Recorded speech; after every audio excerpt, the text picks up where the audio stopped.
Boss अगर आप बुरा ना माने ना तो मैं आपसे एक बात कहूँ। यार आपकी ना शक्ल इतनी प्यारी है और आप मतलब बोलते हैं ना, मतलब इतना प्यारा बोलते हैं कि मैं क्या बताऊँ आपको। मैं एक मशवरा देता हूँ आपको, आप अपना यूट्यूब चैनल खोल लें और देखें 1-2 महीने के अंदर सब्सक्राइबर की बरसात हो जाएगी। करोड़ों डॉलर्स, लाखों डॉलर्स आप कमा सकते हैं यूट्यूब से। यार आजकल हर बंदा कमा रहा है, मतलब आप देखें जाकर यूट्यूब पर बच्चे भी कमा रहे हैं आजकल तो। और आपको टेंशन लेने की तो ज़रूरत ही नहीं है। मैं हूं ना, मैं आपका यूट्यूब खुद मैनेज करूंगा यार।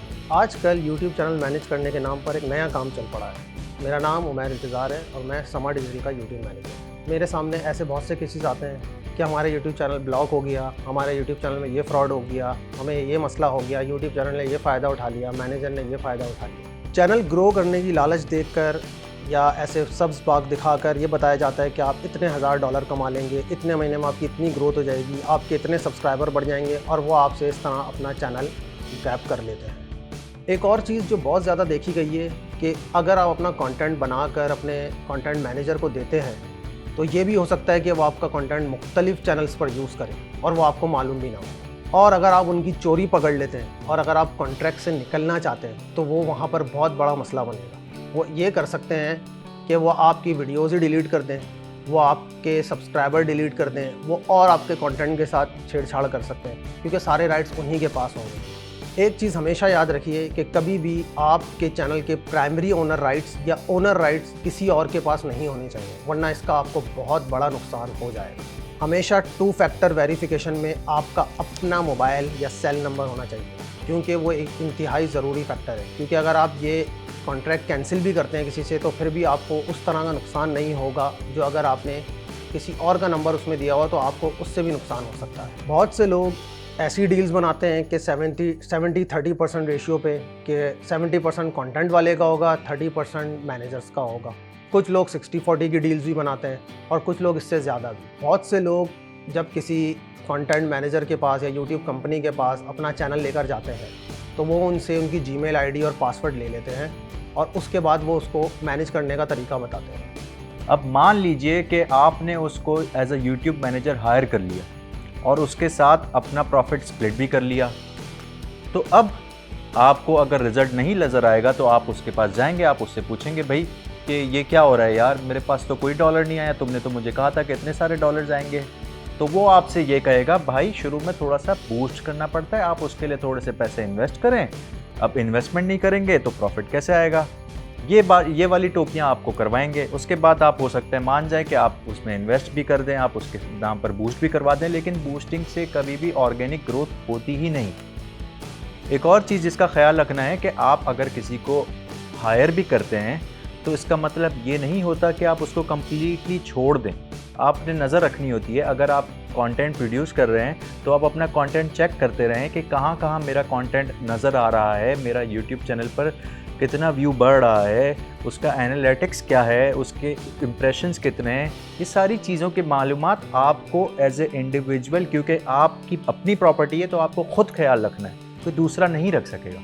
एक चीज़ ये भी देखने में आई मार्केट के अंदर कि आपने किसी के साथ कॉन्ट्रैक्ट किया यूट्यूब पर और आपने उसको अपना फेसबुक भी दे दिया, इंस्टाग्राम भी दे दिया। बाद में क्या होता है कि आपने कॉन्ट्रैक्ट के अंदर ऐसी चीज़ें, ऐसे क्लॉजेज नहीं डाले हुए कि वो आपका सिर्फ यूट्यूब मैनेज करेगा या फेसबुक मैनेज करेगा या इंस्टाग्राम मैनेज करेगा। तो इसके लिए ज़रूरी है कि आपका कॉन्ट्रैक्ट क्लियर हो कि आपकी रेशियो क्या है और आप क्या क्या मैनेज करवाना चाह रहे हैं और किस तरह से। क्योंकि एक और केस अभी सामने आया कि जब आप किसी के साथ कॉन्ट्रैक्ट में थे, आपने कॉन्ट्रैक्ट से क्लियर किया अपना, तो उसने आपकी फेसबुक आईडीज़ में जाके, क्योंकि उसके पास एडमिन राइट्स थे, तो उसने उसमें ब्लॉकिंग कर दी, मोनेटाइजेशन बंद करवा दी, क्योंकि उसको ख़तरा था कि मेरे पास से पैसे चले जाएंगे तो मैं उनको नुकसान दूँ। आजकल एक बहुत ज़्यादा चीज़ देखने में आई है कि जिस तरह मीडिया चैनल्स में एंकर्स होते हैं वो अपने चैनल्स बना रहे हैं, तो वहाँ पर बहुत सारे लोग ऐसे मार्केट में फ्रॉड आ गए हैं कि वो उनको ये बताते हैं कि हम आपका चैनल इस तरह ऊपर ले जाएंगे, सब्सक्राइबर बढ़ा देंगे, यही कर देंगे, वो कर देंगे। तो इस चक्कर में बहुत सारे एंकर्स भी फंसे हुए हैं जिसका उनको नुकसान हो रहा है। बहुत से लोग आपको ग्रोथ शो करके दिखा रहे होते हैं। वो क्या करते हैं कि वो कुछ वीडियो प्राइवेट कर देते हैं आपकी, तो आपका ग्राफ गिर जाता है।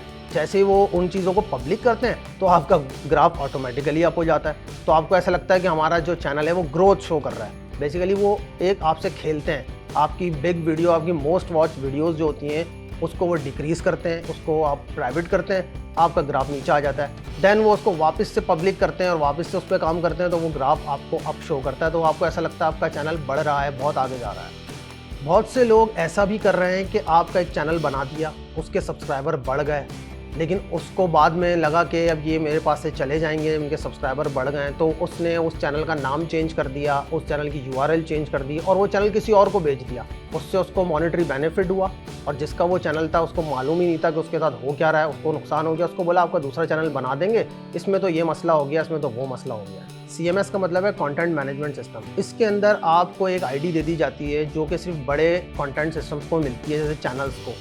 उसमें जब आप अपने चैनल्स ऐड करते हैं तो आपको उसका फ़ायदा होता है, लेकिन इसमें भी फ्रॉड्स होते हैं। लोग ऐड करवाते हैं मुख्तलिफ चैनल्स, उससे पैसे लेते हैं, कॉपीराइट के अंदर लोगों को स्ट्राइक मारते हैं, स्ट्राइक वालों से पैसे वसूल करते हैं। तो इस तरह के फ्रॉड्स भी नज़र आए। एक चीज़ जो बहुत इंपॉर्टेंट है इसके अंदर कि आप हमेशा जब भी अगर अपना चैनल किसी को मैनेज करने के लिए दे रहे हैं तो आप कभी भी उसके साथ ऐसा प्राइमरी ओनर या ओनर वाले राइट्स पे कोई कॉन्ट्रैक्ट नहीं करें, आप मैनेजर राइट्स पर रहें। क्योंकि उससे आपको ये नुकसान होगा कि आपकी वीडियो डिलीट हो सकती हैं, आपकी वीडियो कहीं और यूज़ हो सकती हैं, जिससे वो मुख्तलिफ जगहों पर पैसे कमा सकते हैं और आपको मालूम भी नहीं। आप इतना मेहनत करके अपना कंटेंट बनाते हैं और वो विदिन मिनट्स, विदिन ज़ीरो हो सकता है।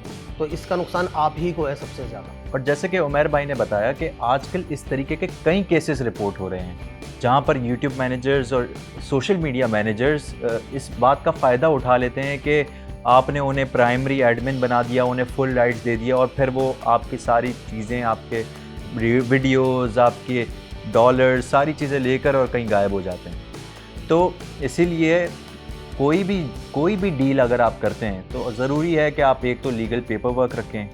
दूसरी चीज़ ये है कि अगर आप किसी को हायर कर रहे हैं तो उसके साथ साथ कोशिश करें कि उससे आप सीखें और आप ख़ुद भी ग्रो करें। उसके साथ साथ आपको YouTube की पॉलिसीज़ के बारे में भी अपडेट रहना चाहिए, क्योंकि कल को वो ये कह देगा यार आज इस महीने इस वजह से प्रॉफिट नहीं हो रहा क्योंकि YouTube ने ये पॉलिसी लगा दी है, YouTube ने ये कर दिया, गूगल ने ये कर दिया। चाहे इंस्टाग्राम हो, चाहे फेसबुक हो, चाहे यूट्यूब हो, चाहे कोई भी सोशल मीडिया प्रॉपर्टी हो, और अगर आपने ओन की हुई है जिस पर आपकी अपनी मेहनत है, अगर आप कंटेंट क्रिएटर हैं तो आप अपनी चीज़ों की जिम्मेदारी खुद उठाएं, खुद सीखें। क्योंकि देखें, पार्ट टाइम हर बंदा सोचता है यूट्यूब चैनल मैं खोल लूँ, उससे मैं पैसे कमा लूँ, मगर उस यूट्यूब चैनल को चलाने के लिए, उसके मैकेनिज़म्स को समझने के लिए थोड़ा सा टाइम लगता है, थोड़ी सी स्टडी लगती है। तो बेहतर ये है कि या तो आप किसी बिल्कुल रिस्पॉन्सिबल बंदे के साथ बैठें और उसके साथ आप भी ग्रो करें और अपना चैनल भी ग्रो करें, या तो फिर आप खुद सेल्फ स्टडी करें और अपने हाथ में पूरी जिम्मेदारी लें और अपना चैनल खुद मैनेज करें।